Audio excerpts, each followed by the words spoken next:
Hi everyone, this is Aung and this is my social housing thesis project.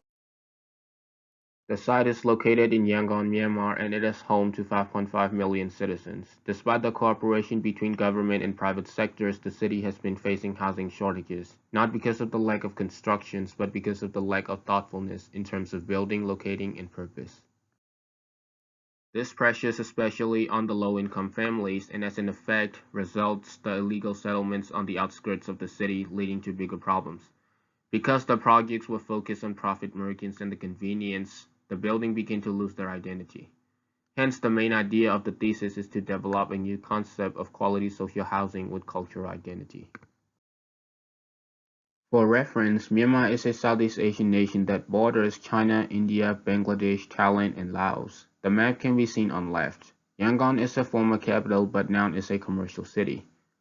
The right image shows the site location where the red line shows the border of Babatan Township and the red square shows the block in which the site is located. The red dots indicates the bus stops and the dashed line shows the transit routes. In this case, our site has two nearby bus stops. This here shows the site information and images. The map shows the property dimensions and the religious buildings around it, such as mosque, Hindu temple, and Buddhist monastery. The property is also located in between two fresh market streets. The block has the population of approximately 5,000 people and some site images can be seen at the bottom. This is a study of standard residential building that is seen around the downtown. The buildings have similar layout despite being built in different time periods. Each apartment is 12.5 feet wide and about 50 feet long and varies from 4 to 7 stories. As you can see in images on right, we can see that the building lose their identity over time. Here we have some cultural information. Myanmar people has a tradition of placing their religious items above their chest height as a way of showing value to the religion. Even though it's not a sensitive tradition, people would prefer if you respect the norms. You can see the images on the left as an example. This tradition can also be seen in architecture around the city. Images on the right shows the Shwedagon Pagoda, which is also a national landmark, and the buildings around it. As you can see, they don't go any taller than the stupa. Here I made a characteristic study of Burmese traditional houses. As shown in images, the floor is elevated above the ground due to climate, and the space under becomes a social space. The walls become full-height windows and this helps with the ventilation of the buildings.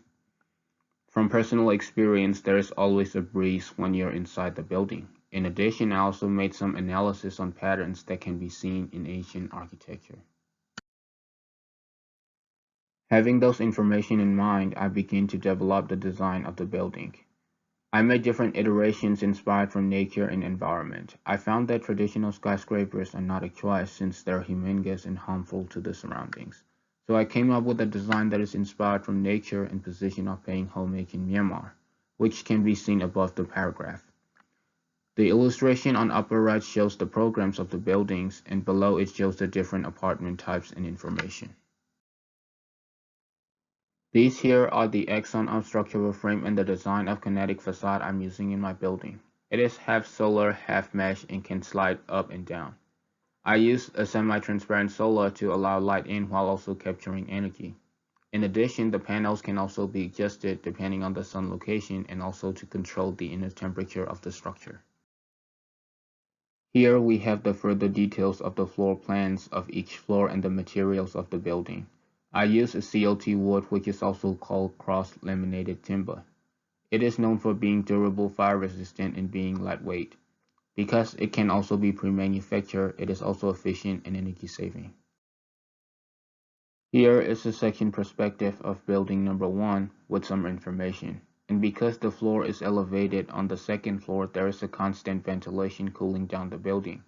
As you may notice, each unit has its own garden that's either quarter the size of apartment or half the size of the apartment.